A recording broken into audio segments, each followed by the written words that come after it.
Claire a passé la matinée à préparer l'appartement pour le goûter d'anniversaire de Léa, accrochant des guirlandes roses au-dessus de la petite table du salon, disposant les assiettes en carton avec soin, vérifiant 3 fois que le gâteau au chocolat commandé à la boulangerie du quartier était bien arrivé à temps. 11 ans aujourd'hui, sa fille qui grandit trop vite dans ce 2 pièces modeste de Toulouse où elles vivent depuis le divorce, il y a 3 ans maintenant, et Claire veut que cette journée soit parfaite, malgré le budget serré d'une infirmière de nuit qui élève seule son enfant.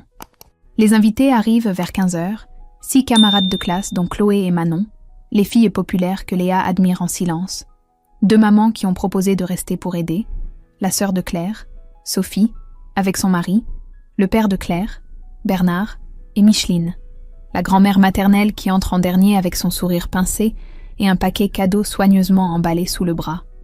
Léa, timide dans sa robe bleue un peu serrée à la taille, accueille ses camarades avec une joie retenue, ce mélange de fierté et d'anxiété que Claire reconnaît trop bien pour l'avoir elle-même porté toute son enfance. Le goûter se déroule dans une ambiance légère. Les enfants bavardent autour de la table. Chloé raconte une histoire qui fait rire tout le monde. Et vient le moment des cadeaux, où Léa ouvre les paquets un par un avec des exclamations sincères.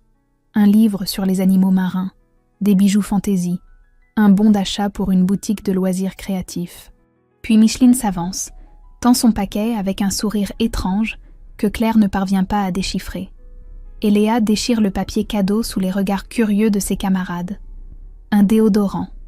Un simple déodorant pour adolescents, accompagné d'une petite carte blanche où est écrit en lettres soignées « Pour te faire des amis, ma chérie ». Le silence tombe comme une chape de plomb sur le salon. Les enfants se figent avec leur part de gâteau à mi-chemin vers leur bouche, et Micheline ajoute d'une voix claire, presque joyeuse, assez forte pour que tout le monde entende parfaitement. C'est important, l'hygiène à ton âge, tu comprends? Ça aide vraiment pour se faire accepter par les autres. Chloé laisse échapper un petit rire nerveux qui brise le silence. Manon se penche vers elle et chuchote assez fort pour que plusieurs personnes entendent. Ah bon, c'est pour ça qu'elle... Et quelques rires étouffés suivent, hésitants d'abord puis plus assumés quand personne ne dit rien pour les arrêter. Les 2 mamans présentes échangent des regards gênés, mais baissent les yeux vers leurs assiettes. Sophie rougit violemment mais reste muette. Bernard tousse dans son poing et fixe le plancher. Et personne, absolument personne ne dit un mot pour défendre Léa. Claire reste immobile, debout près de la cuisine, une spatule encore à la main, le visage figé dans une expression illisible, les yeux rivés sur sa mère avec une intensité glaciale qui fait baisser le regard de Micheline pendant une fraction de seconde. Léa, les joues cramoisies, serre les lèvres pour retenir les larmes qui brillent déjà au coin de ses yeux, pose le déodorant sur la table comme si l'objet la brûlait, et murmure d'une voix à peine audible « Merci mamie, c'est gentil ». Claire serre le gâteau avec des gestes mécaniques, distribuant les parts dans un silence pesant que personne n'ose briser. Et l'ambiance ne se rétablit jamais vraiment. Les invités partent plus tôt que prévu, avec des excuses embarrassées. Dès que la porte se ferme sur le dernier invité, Léa s'enferme dans sa chambre et Claire entend les sanglots étouffés dans l'oreiller, frappe doucement à la porte en appelant sa fille qui refuse de répondre, refuse de sortir, refuse même d'ouvrir. Micheline, avant de partir, s'arrête dans l'entrée et lance à Claire sur un ton léger, presque amusé. « Quoi ? J'ai dit quelque chose de mal. Il faut bien que quelqu'un lui dise la vérité, non ?» Cette nuit-là, Claire ne dort pas, allongée dans le noir de sa chambre, les yeux grands ouverts fixés sur le plafond, où les ombres des voitures qui passent dans la rue dessinent des formes mouvantes. Elle ne pleure pas, ne crie pas, ne se débat pas contre l'insomnie, mais réfléchit avec une clarté froide et méthodique qui lui rappelle ses gardes de nuit à l'hôpital quand elle doit prendre des décisions rapides en situation d'urgence. À 3h du matin, elle attrape son téléphone sur la table de nuit et commence à écrire une série de messages, les doigts précis et rapides sur l'écran qui illumine son visage dans l'obscurité. Claire ouvre les yeux à 6h du matin après à peine 2 heures de sommeil, mais son esprit est parfaitement clair, aiguisé par une détermination froide qui lui fait oublier la fatigue. Léa dort encore dans sa chambre, épuisée d'avoir pleuré une partie de la nuit, et Claire en profite pour envoyer le premier message dans le groupe familial qu'elle a créé à l'instant. « Déjeuner chez papa demain, midi. Tout le monde doit être là. J'ai quelque chose d'important à dire. » Les réponses arrivent rapidement. Son père qui demande si tout va bien. Sophie qui envoie 3 points d'interrogation. Tante Sylvie qui accepte sans poser de questions. Et Micheline qui écrit simplement « D'accord ma chérie », avec un petit cœur à la fin, comme si de rien n'était. Le téléphone vibre presque immédiatement. Bernard qui l'appelle avec cette voix inquiète qu'il prend toujours quand il sent venir les problèmes. « Claire, après ce qui s'est passé hier, tu es sûre que c'est une bonne idée de réunir tout le monde ?» Et Claire répond d'une voix neutre, sans émotion. « Justement, papa, c'est exactement pour ça que tout le monde sera là. » Elle envoie ensuite un message à Madame Fontaine, la directrice de l'école, sur le numéro personnel qu'elle a obtenu lors d'une réunion parents-professeurs il y a 6 mois. « Bonjour madame, je dois vous informer que ma fille a subi une humiliation publique qui a des répercussions directes sur sa vie scolaire. 2 élèves de sa classe, Chloé Mercier et Manon Dubois, ont commencé à la harceler en lien avec cet incident. Je demande un rendez-vous lundi matin 1er heure avec vous et les parents. Des filles concernées, c'est urgent et non négociable. » Le message est envoyé à 9h15. La réponse arrive à 9h32. « Madame, je vous reçois lundi à 8h. Je convoque les familles. » Claire passe le reste de la journée avec Léa, qui refuse de sortir de sa chambre jusqu'à 11h, puis accepte finalement de s'asseoir avec sa mère dans le canapé du salon, où Claire lui explique calmement, en lui tenant les mains. « Ma chérie, ce qui s'est passé hier n'est pas normal, ce n'est absolument pas de ta faute. Ta grand-mère a un sérieux problème, et moi, je vais faire en sorte que ça ne se reproduise plus jamais. Tu me fais confiance ?» Et Léa hoche la tête en reniflant, les yeux encore rougis. Le dimanche à midi, toute la famille est réunie chez Bernard dans sa maison de Colomiers. Micheline arrive avec un plat de légumes comme si c'était un déjeuner ordinaire. Sophie et son mari s'installent en silence à table. Tante Sylvie embrasse Claire avec un regard qui en dit long. Oncle Marc fait semblant de regarder son téléphone. Le repas commence dans une tension palpable que personne n'ose nommer. Les fourchettes qui raclent les assiettes font plus de bruit que les conversations hésitantes. Et au moment du dessert, Claire se lève, sort son téléphone, le connecte à la télévision de son père, avec le câble qu'elle a apporté exprès. L'image apparaît sur l'écran. Le déodorant posé sur la table d'anniversaire, avec la carte « Pour te faire des amis, ma chérie », bien visible. Le silence devient absolu. Même les respirations semblent suspendues. Et Claire commence d'une voix calme mais dure comme de l'acier. « Hier, pour les 11 ans de Léa, maman lui a offert ça, devant ses camarades de classe, devant d'autres parents, en lui disant que l'hygiène c'était important pour se faire accepter. » Micheline tente d'intervenir avec un petit rire nerveux. « Oh Claire, arrête ce mélodrame ridicule. C'était juste un... » Mais Claire la coupe net, la voix qui monte d'un cran sans crier. « Non maman, pour une fois dans ta vie tu vas la fermer et m'écouter. » Elle fait défiler sur l'écran une liste qu'elle a tapée la nuit dernière. 12 lignes précises, 12 souvenirs datés. « Quand j'avais 9 ans, tu m'as mise au régime devant toute la famille en disant que personne n'aimait les petites filles grosses. À 13 ans, tu as jeté mes dessins à la poubelle en disant que l'art c'était pour les rêveurs qui finissent à la rue. À 16 ans, tu as dit à mon premier petit ami que j'étais difficile à vivre et que s'il voulait partir, tu le comprendrais. À 18 ans, tu as dit devant mes amis que j'avais choisi les études d'infirmière parce que je n'étais pas assez intelligente pour médecine. » Sophie a les mains plaquées sur la bouche, les yeux brillants. Bernard fixe la table avec une expression de honte profonde.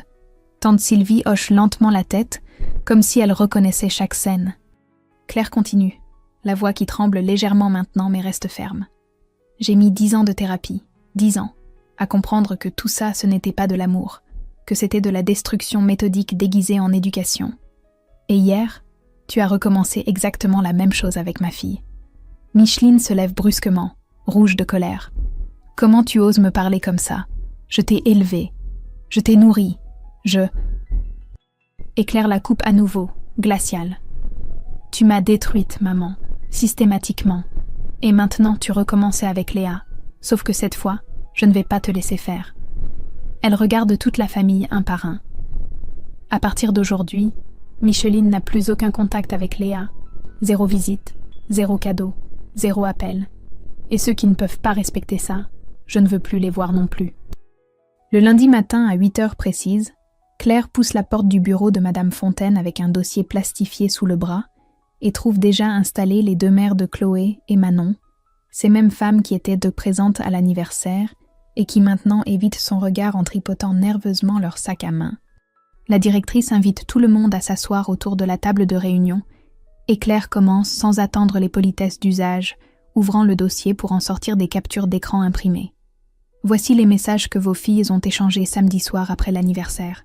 Chloé a écrit « En vrai, elle pue, c'est pour ça qu'elle a pas d'amis. » Manon a répondu « Sa grand-mère a raison, faut qu'elle se lave. » Et elles ont continué comme ça pendant 1 heure.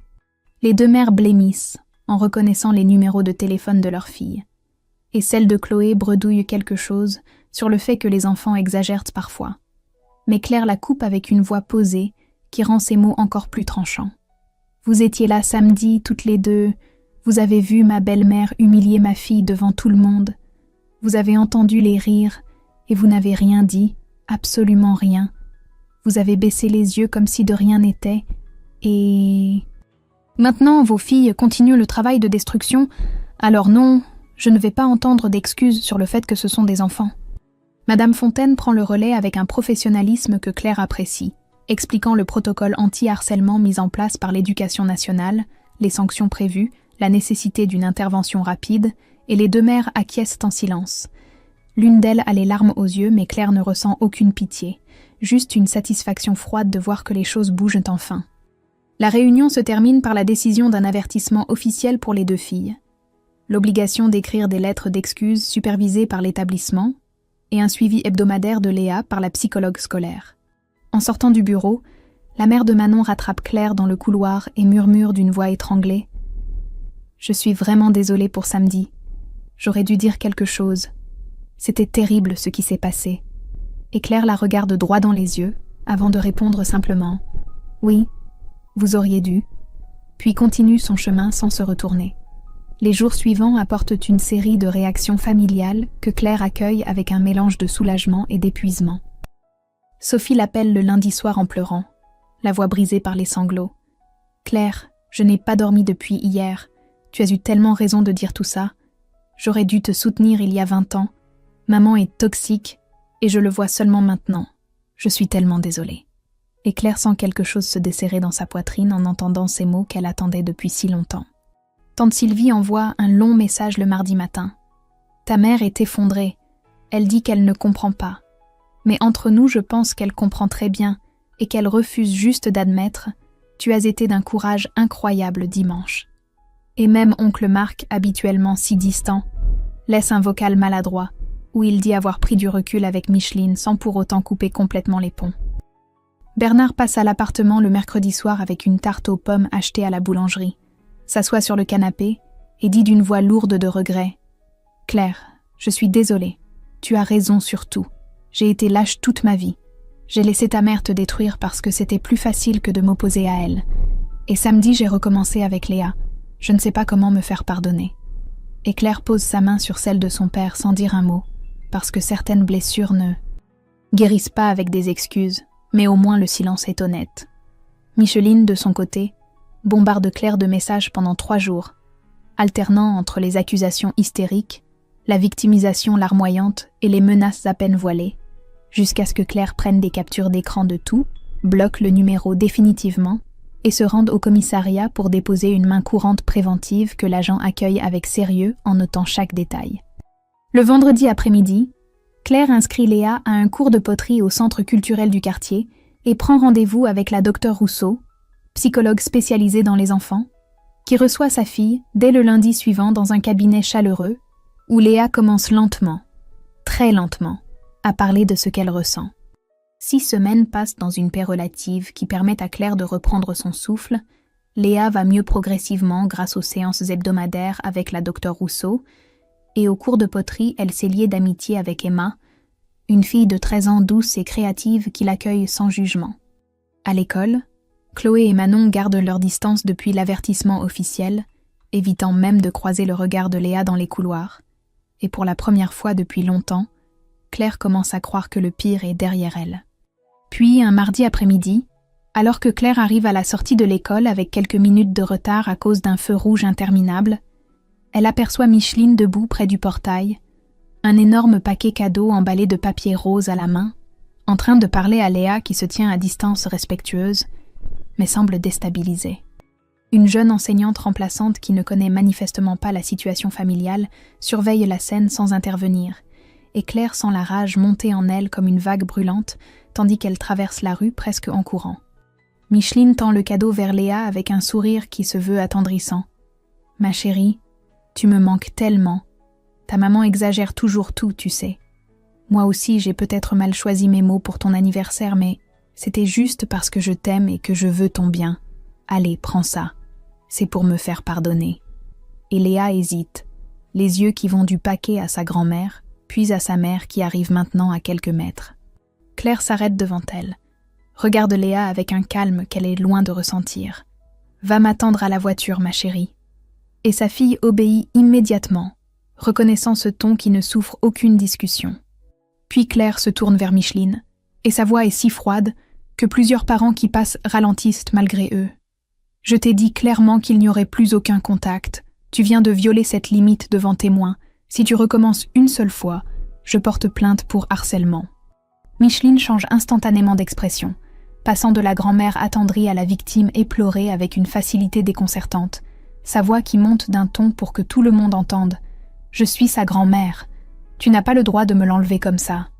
Regardez tous, ma propre fille me rejette sans aucune raison.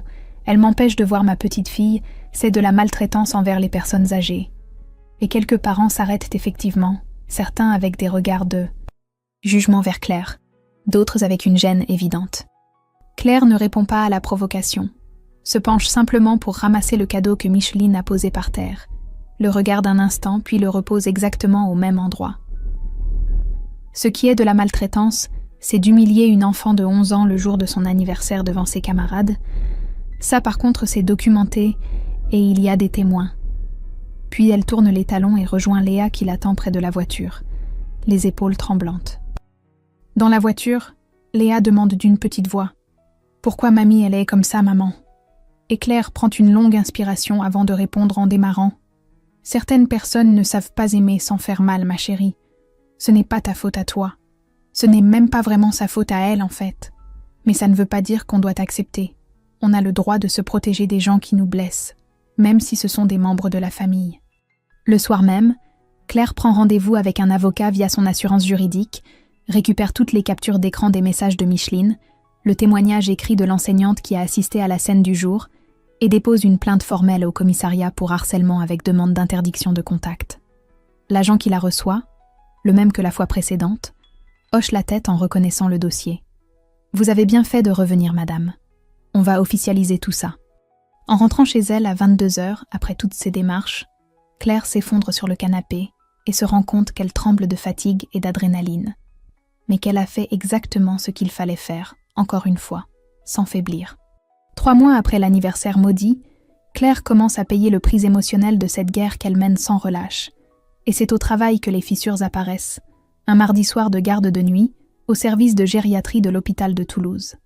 Elle administre un antihypertenseur à Madame Garnier, patiente de 78 ans, hospitalisée pour une infection pulmonaire, et ce n'est que 20 minutes plus tard, en vérifiant le dossier pour une toute autre raison, qu'elle réalise avec un coup au cœur qu'elle a donné le médicament 30 minutes trop tôt par rapport à l'horaire prescrit. Heureusement, l'erreur n'a aucune conséquence grave sur la patiente dont les constantes restent stables. Mais le protocole est strict et Claire doit signaler l'incident à sa supérieure, Madame Leclerc, qui la convoque dans son bureau le lendemain matin à 8h. Claire s'assoit face à cette femme de 55 ans, qu'elle respecte énormément, et qui commence l'entretien avec les questions habituelles sur les circonstances de l'erreur, le niveau de fatigue, les conditions de travail, cette nuit-là. Mais quand Madame Leclerc demande avec douceur « Claire, est-ce qu'il y a autre chose qui pourrait expliquer cette baisse de vigilance ? Quelque chose dans votre vie personnelle qui vous préoccupe en ce moment ?» Quelque chose se brise à l'intérieur de Claire et elle s'effondre littéralement, les larmes qui coulent sans qu'elle puisse les retenir, les mots qui sortent dans le désordre entre deux sanglots, toute l'histoire qui se déverse d'un coup, Léa, Micheline, l'humiliation publique, la confrontation familiale, les démarches juridiques, la peur constante que sa mère revienne, l'épuisement de devoir tout gérer seule, la culpabilité de ne pas être assez présente pour sa fille, à cause des horaires de nuit. Madame Leclerc écoute sans l'interrompre, pousse une boîte de mouchoirs vers Claire et attend qu'elle reprenne son souffle avant de dire d'une voix posée « Claire, vous avez protégé votre fille comme n'importe quelle bonne mère l'aurait fait, c'est votre rôle, et vous l'avez accompli avec un courage remarquable. Mais maintenant, je vais vous poser une question importante. Qui vous protège-vous » Et Claire relève la tête, surprise par la formulation. La directrice continue en croisant les mains sur son bureau. Vous portez tout le poids de cette situation seule. Vous vous battez sur tous les fronts, famille, école, justice, travail, et pendant ce temps, personne ne s'occupe de Claire. Je vais vous prescrire 1 semaine de congé, sans que cela affecte votre dossier concernant l'erreur médicamenteuse, qui restera comme un simple signalement interne, et je vous demande, non, je vous ordonne presque de consulter un professionnel pour vous. Pas pour votre fille, pour vous. Claire accepte avec un soulagement qu'elle n'ose pas montrer complètement. Et dès le lendemain, elle contacte la docteure Martin, sa psychologue d'il y a 2 ans qu'elle n'a plus consultée depuis, croyant naïvement qu'elle avait réglé tous ses problèmes. Le premier rendez-vous a lieu le jeudi après-midi dans ce cabinet familier au mur beige clair, où elle a passé tant d'heures à déconstruire son enfance toxique, et la docteure Martin l'accueille avec le même sourire chaleureux. « Claire, je suis contente que vous soyez revenue. Racontez-moi ce qui se passe. » Les séances qui suivent pendant cette semaine de congé révèlent à Claire des choses qu'elle n'avait pas vues toute seule, notamment qu'elle reproduit certains schémas appris avec Micheline, pas la cruauté évidemment, mais cette hyper-indépendance maladive, cette incapacité à demander de l'aide, cette conviction qu'elle doit tout gérer seule, sinon elle échoue. La docteure Martin lui fait remarquer avec justesse « Vous vous êtes battue pour Léa et c'est admirable, mais vous vous êtes complètement oublié vous-même dans le processus. Vous avez le droit d'être fatigué, vous avez le droit de pleurer, vous avez le droit de demander du soutien à votre entourage sans que cela fasse de vous une mauvaise mère. » Claire passe le reste de la semaine à ralentir volontairement le rythme, à cuisiner avec Léa des recettes compliquées qui prennent des heures, à regarder des films sans réfléchir à rien d'autre, à simplement être présente sans agenda ni objectif. Un soir, alors qu'elles préparent ensemble des cookies au chocolat, Léa dit timidement en mélangeant la pâte « Maman, tu sais, j'aimerais bien qu'on ait un chien un jour. » Et Claire sourit tristement en répondant « Dans notre petit appartement, ce serait vraiment compliqué, ma chérie. Mais qui sait, peut-être qu'un jour on aura plus d'espace. » Cette conversation toute simple devient un symbole d'espoir dans l'esprit de Claire, la promesse d'un avenir différent où elle ne serait plus en mode survie constante, mais en mode construction de quelque chose de meilleur. C'est un samedi après-midi au centre culturel, pendant que Léa façonne un bol en argile avec une concentration intense qui fait sourire Claire, qu'elle remarque pour la première fois vraiment cet homme d'une 40aine d'années qui circule entre les tables d'élèves en donnant des conseils sur la technique du modelage. Il s'appelle Alexandre. Elle l'a appris en écoutant les conversations. Il est bénévole ici depuis 2 ans et enseigne aussi la sculpture sur bois dans l'atelier d'à côté. Et il y a quelque chose dans sa manière calme d'interagir avec les adolescents qui attire l'attention de Claire, sans qu'elle sache exactement pourquoi. Leur première vraie conversation arrive par accident, ou peut-être par cette forme d'intuition que développent les gens qui ont traversé des épreuves similaires. Alexandre s'approche du banc, où Claire est assise en train d'observer Léa, avec cette intensité presque douloureuse qu'elle ne parvient jamais tout à fait à masquer, et il dit simplement sans la regarder, les yeux fixés sur les enfants qui travaillent. C'est difficile de les voir grandir avec leurs blessures, n'est-ce pas ? On voudrait tout porter à leur place, mais on ne peut pas. Claire se raidit instinctivement, surprise qu'un étranger ait lu si facilement ce qu'elle ressent, puis quelque chose dans le ton d'Alexandre, cette absence totale de jugement, la fait se détendre légèrement. Oui, c'est exactement ça. On se sent impuissant même quand on fait tout ce qu'on peut. Et il hoche la tête avec un petit sourire triste qui suggère qu'il connaît très bien ce sentiment. Les semaines suivantes, ils commencent à discuter régulièrement pendant les cours, des conversations qui restent d'abord en surface, la météo, les progrès de Léa en poterie, les horaires du centre culturel, puis progressivement, Alexandre partage des fragments de sa propre histoire. Sa femme morte d'un cancer il y a 4 ans, sa fille Mathilde qui a maintenant 14 ans et qui a traversé une dépression sévère après le décès, les crises d'angoisse nocturnes qui ont duré presque 2 ans, Le long chemin de reconstruction qu'ils ont parcouru ensemble avec l'aide d'une psychologue spécialisée dans le deuil. Claire apprécie cette honnêteté brute, sans apitoiement ni dramatisation excessive, juste la réalité d'un père qui a fait ce qu'il fallait faire dans des circonstances terribles. Et elle se retrouve à partager à son tour l'histoire de Micheline, l'anniversaire du déodorant, la confrontation familiale, les démarches juridiques.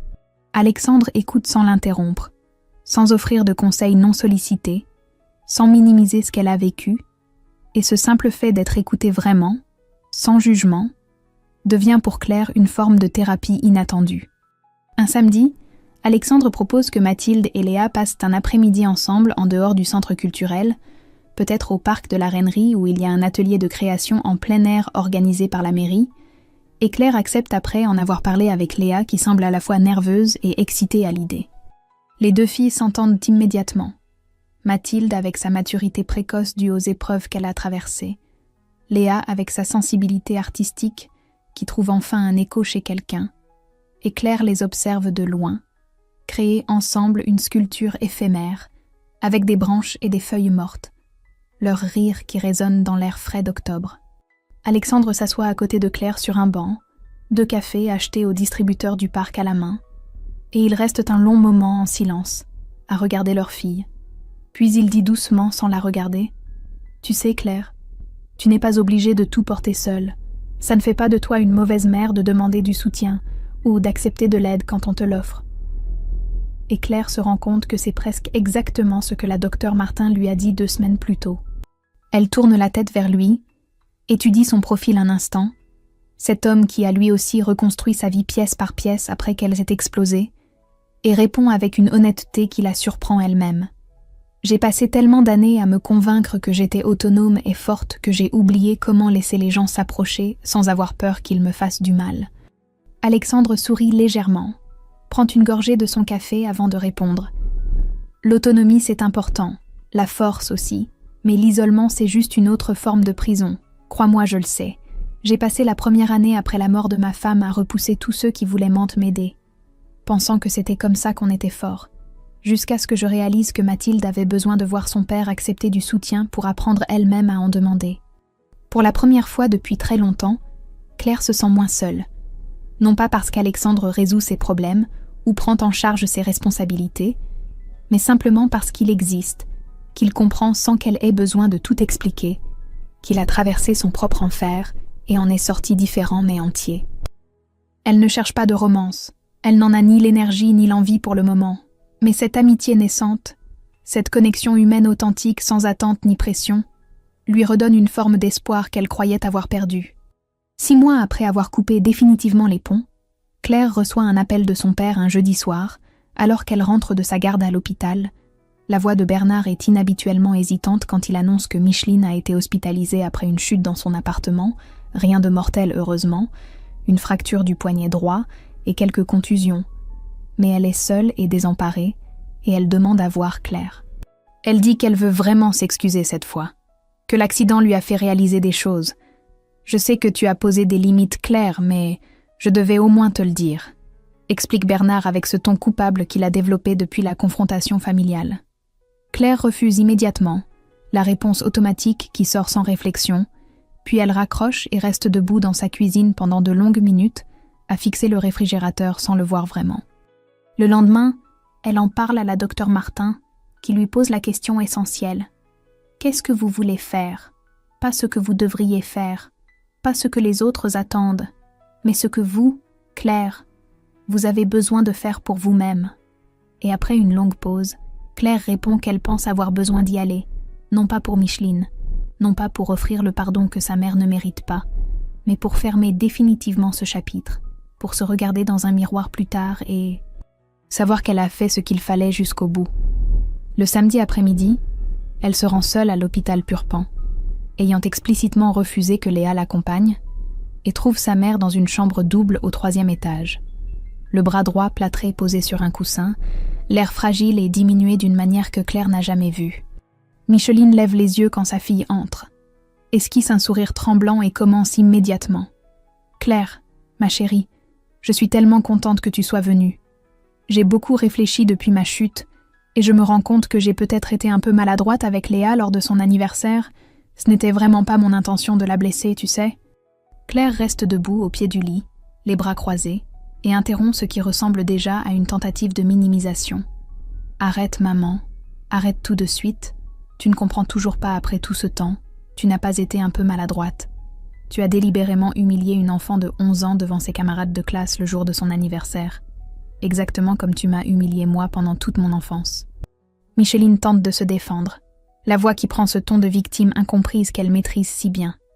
Mais je voulais juste l'aider à s'intégrer. Les enfants peuvent être si cruels entre eux. Je pensais que si elle faisait attention à certaines choses, à son hygiène, à sa présentation, elle aurait plus d'amis et Claire la coupe à nouveau, cette fois avec une lassitude profonde plutôt qu'avec colère. Tu ne comprends vraiment pas. Même maintenant, tu ne vois pas ce que tu as fait de mal. Tu es incapable de remettre en question ton propre comportement.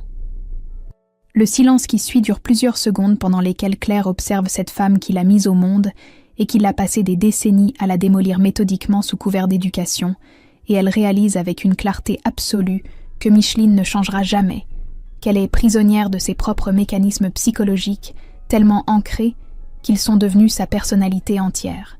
Cette prise de conscience apporte une forme étrange de paix, comme si en acceptant l'impossibilité du changement, Claire se libérait enfin de l'espoir toxique qu'un jour sa mère deviendrait différente. Elle dit d'une voix posée, presque douce, « Maman, je ne te pardonne pas pour ce que tu m'as fait subir. Je ne te pardonne pas pour ce que tu as fait à Léa.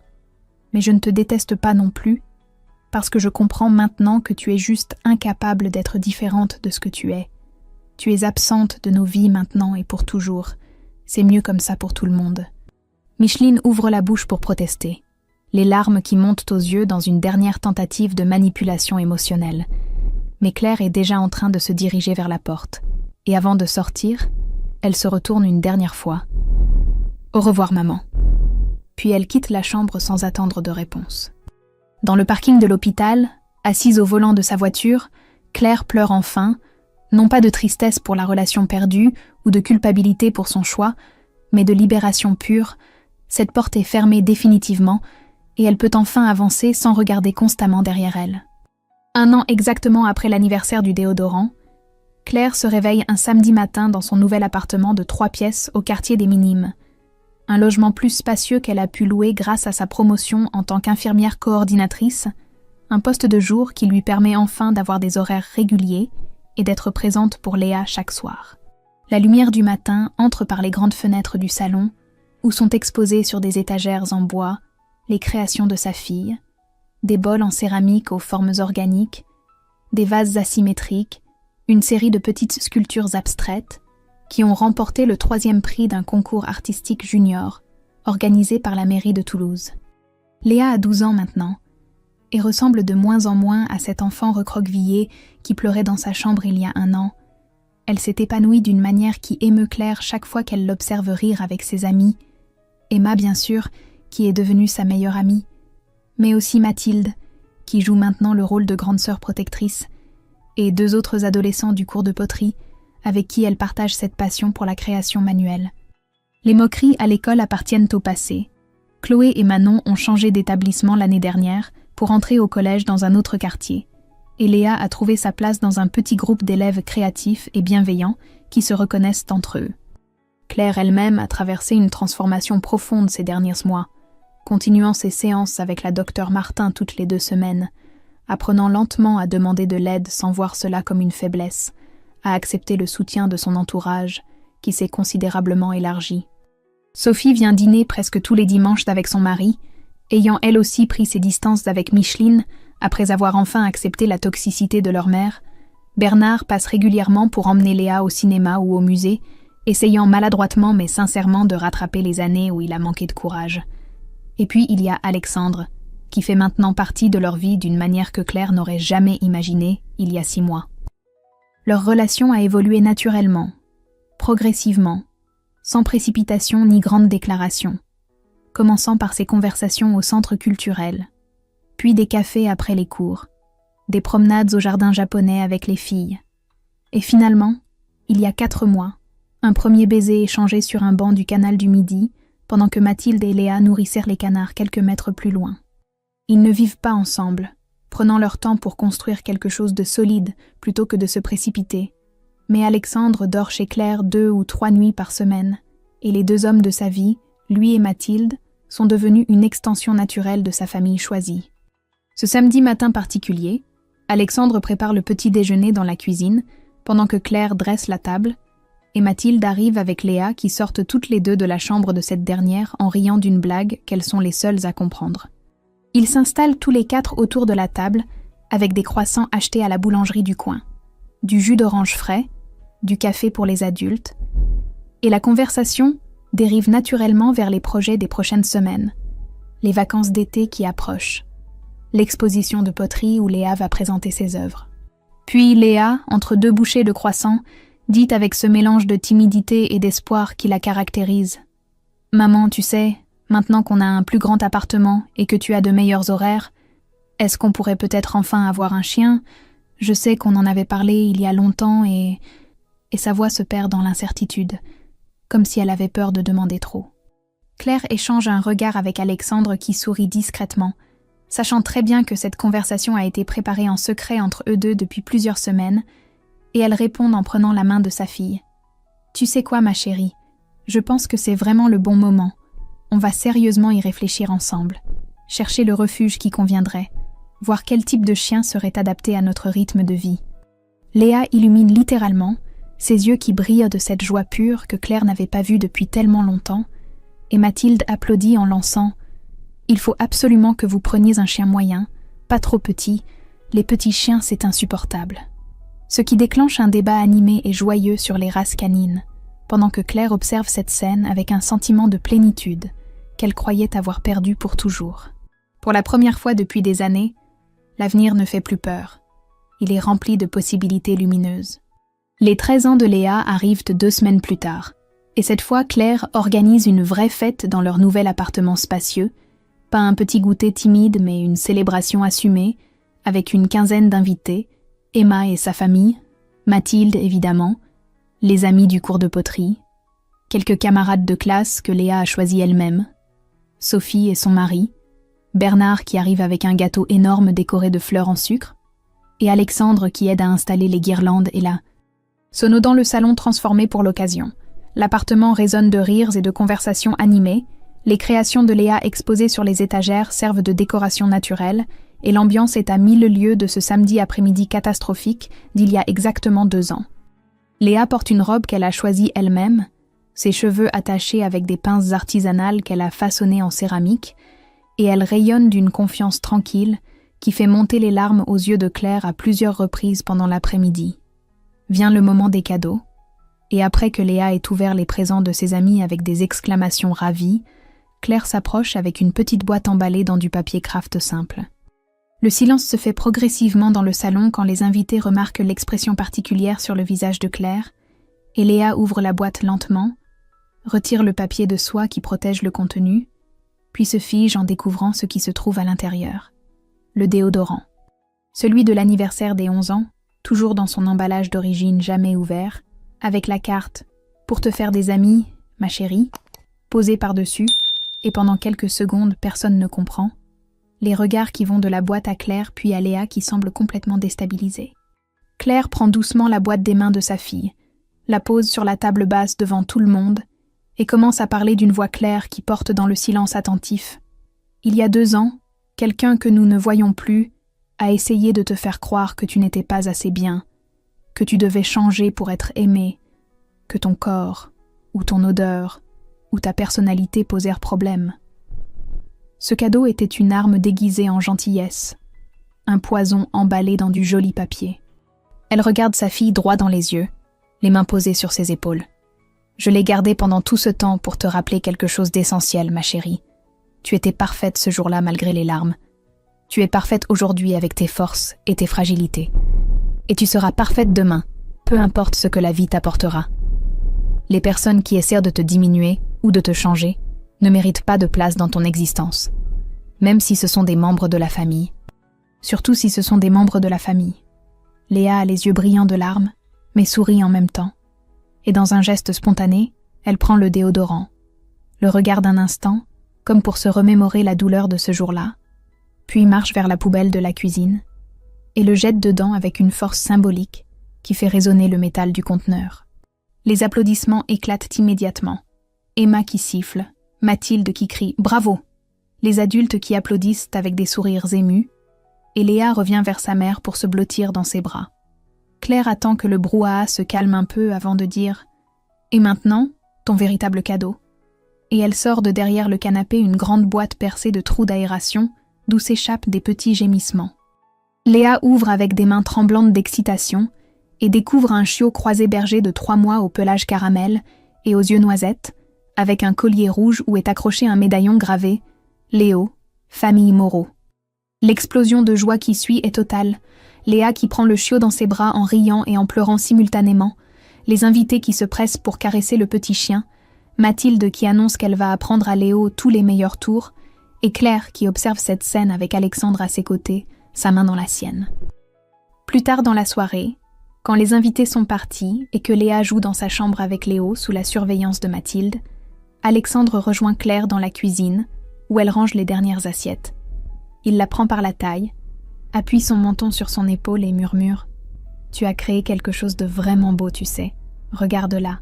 Regarde ce que vous êtes devenues toutes les deux. » Claire se retourne dans ses bras, le regarde avec une tendresse mêlée de reconnaissance, puis répond doucement « On a créé quelque chose de beau. Nous tous ensemble, toi, Mathilde, Sophie, papa, même la docteure Rousseau et la docteure Martin. On est une famille maintenant.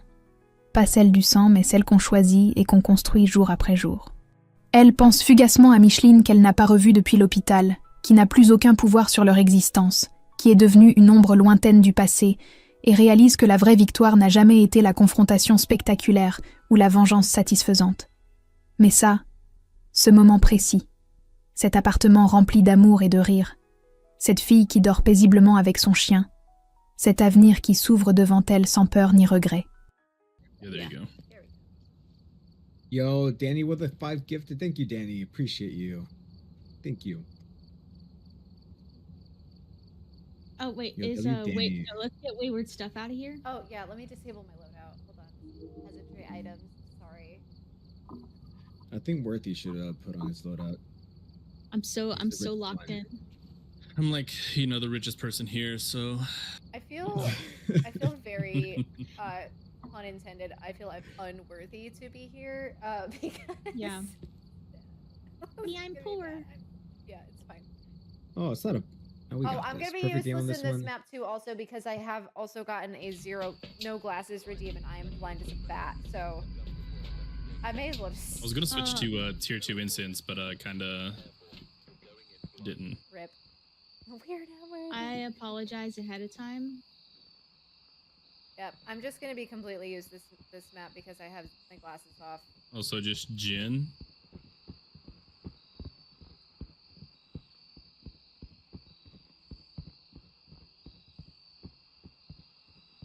You're. They make it look so easy. Be sick, man. I can't. Okay. Alright, I'm muting. Also might not be a Jin, so Chat, how am I gonna do Think- this? Because I can't see the song. It's not fast enough for requests that you send me. Faye. So do we want to do glasses off But it first? didn't have it any didn't lines have set. I think- LOS, so it could be Hantu. Yeah, Hantu. Yeah. Or how do we want to do this?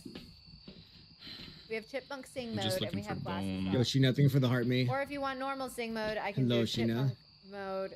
Do glasses off first. Okay, we're gonna do glasses off first. Do we want glasses off with chipmunk mode, or we want to sing with chipmunks? Well- Wayward and the chipmunks. Let's see. Do we have a video camera? Okay, I'm not muting yet because we're doing glasses off first before sing. How you doing today, Sheena? Okay, here we go. I'm not seeing the bone. Ghost Stream is food tint, Alright, y'all, send me a Okay. screaming Dean Winchester when which is over What time is it? here. Bravo, do you see the bone anywhere? Or I'm just blind, or what? I definitely don't see I the I'm looking too. Oh my god, I'm getting a raid. Okay, I'm gonna back out a second. I'll be right back. I'm gonna check the bathroom again. 'Cause Hi, sometimes Hellfire. Yeah, I was gonna say I didn't really check the bathroom. Hey, Hellfire. What were you playing today, friend? Thank you for the raid. I appreciate you. What is up, my friend? Sorry, I'm blind, as you can see. We're doing a collab today. We're collabing with 3 people, 2 which are very professionals, and then, you know, me and Tyler, who are mediocre at best. So, if you feel like showing them some love, I appreciate you for being here. More modded Minecraft, W. Love it, love it. Welcome in. Glad you're here, friend. Okay, I'm back. I'm sitting like a goblin right now. Asmo All-Star stream? True. Maybe half all stars.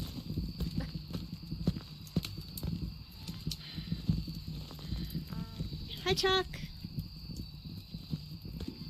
Thank you so much for the follow. Appreciate it. Yo, Red Hell, thank you for the follow. Wait, so like the bone just doesn't exist.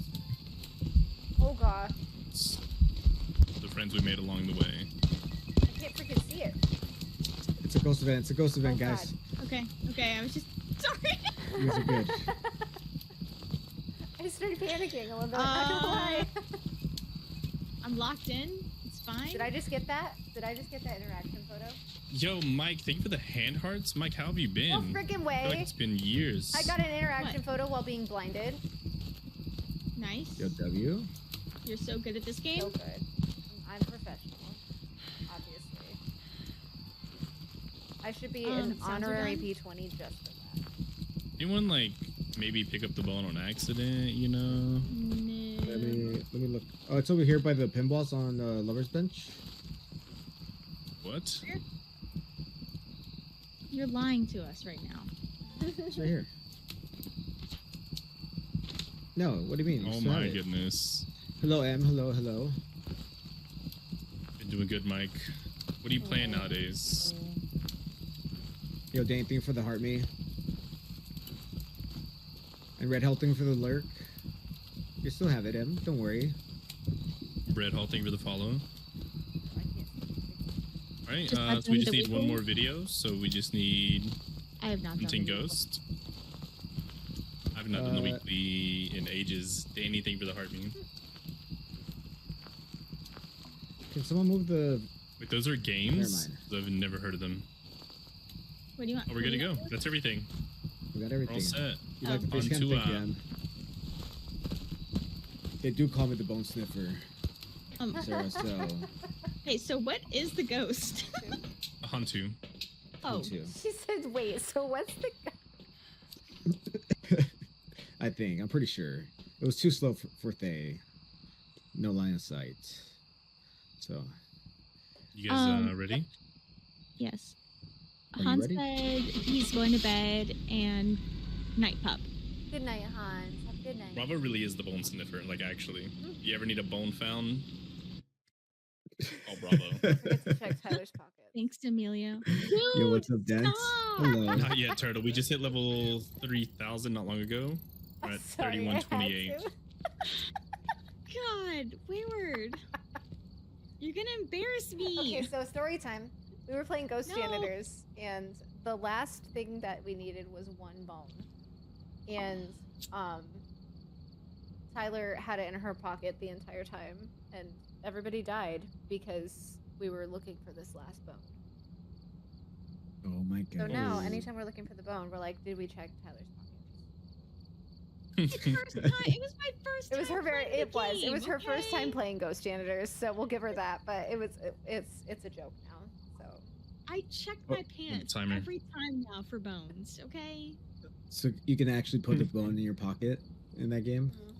And Dance, I'm doing You- Mm-hmm. great. Yeah. I'm doing amazing. So like you have all these Ho, different it's tasks point ho. to like go through and clean up the house, and some of them is like clean up trash or clean up bones. And when you clean up those things, you sweep them, they put them in your pocket, and you have to go and throw them away. Oh my god, Bravo, it's actually, your favorite map! No way! It's not. It's not. It's not. Oh my god! Bravo, I believe in you, man. This this is the worst map on the Baby game. girl. Rafa loves Yeah, I officially hit top 3 highest level players in the game. So, you know. W. That's pretty awesome. Yo, is my timer up? You passed me. My timer is Good up. pass. Did pass Bravo. Nobody's telling me my timer. I crazy. did pass Bravo. When I started this game, Bravo was level 2000. So y'all ran into Creepy Carl. Oh yeah. Bub, there's a clip of me on It's hunting. Hans's TikTok where I'm literally be just pretty high running up, right? back and forth. And Carl is chasing me. Dude, I can't see anything on this map. The breaker should be on. So Alright, we're gonna Oh, there it is. I save hear it hunting. chat, we're gonna save the chipmunk sing mode until tomorrow's stream, okay? Like we'll Oh, tabletop I got you. that Oh. since we're doing Yeah, right? It kind of like, I can step out and refund the points if you No, want. you're good. We'll just save it. miling? For sure, miling, Go actually. back? 100%. I was gonna get you. 100% miling. I don't know if this is a room or upstairs. There were, like, items thrown in this room before it came back down. Yeah, I think it's here.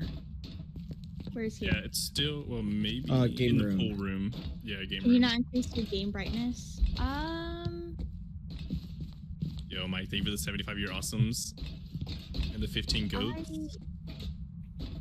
Is it in here? Maybe. I mean, we can put a cruci right there and then one upstairs, just in case. Okay. That's crazy, John. Oh, it's in bathroom. It's in bathroom for sure. 100%.